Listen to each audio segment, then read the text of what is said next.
Nightcrawler, a movie directed by Dan Gilroy, cuts deep into how the media decides what's important for us. And that idea fits perfectly with agenda-setting theory. This 2014 movie follows the main character, Lou Bloom, an unemployed man in LA who stumbles upon freelance crime journalism. Lou starts filming crime scenes and selling the footage to a struggling local news station. As he becomes more successful doing this, he starts manipulating the crime scenes to gain more shocking footage for the news director, Nina. In this video, I'm going to show you how Nightcrawler perfectly fits agenda-setting theory values.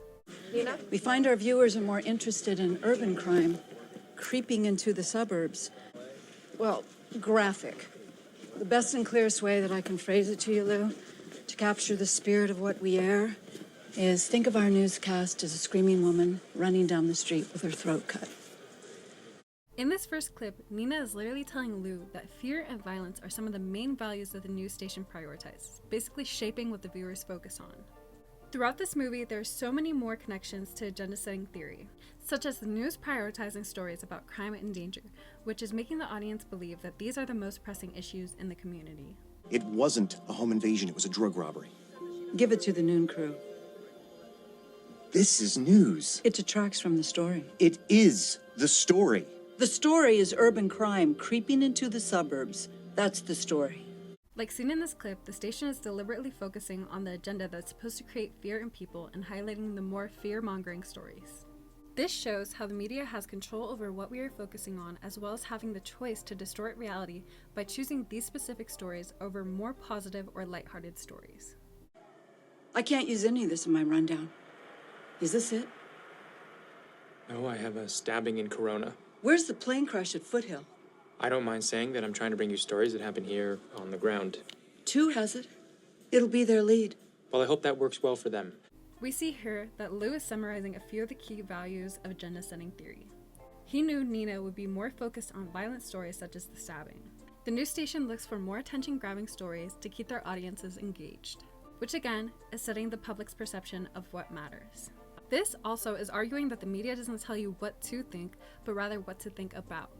In these next few clips, they are really going to instill the core values of agenda-setting theory throughout this movie. Excuse me. Will this be on television? Morning news. If it bleeds, it leads. Have you seen the overnights? I'll risk the fine. What did you pay for this? I want something people can't turn away from. I want what you fucking promised me. Wasn't that your partner? As a matter of fact, that's him. Oh, I'm floored. I mean, it's amazing. These last few clips really show how the station is trying to set an agenda of fear into the community while focusing on more attention-grabbing stories. We even see in one clip, Nina is more willing to pay a fee so she is able to get more jaw-dropping footage on the morning news so she isn't outshined by the overnights. We can also see how Lou is more focused on doing anything to get violent footage, even letting his partner get shot and killed just to get the stories that Nina wants. Nightcrawler really shows how far the media can go to shape the public's view of reality. Agenda-setting theory really reminds us that the media doesn't exactly reflect everything that is happening, but decides what deserves our attention. This movie really reminds us that in a media-driven world, what you see isn't always the full story. Nightcrawler really forces us to ask the question, are we being informed or manipulated? Also, more importantly, what stories aren't we being shown?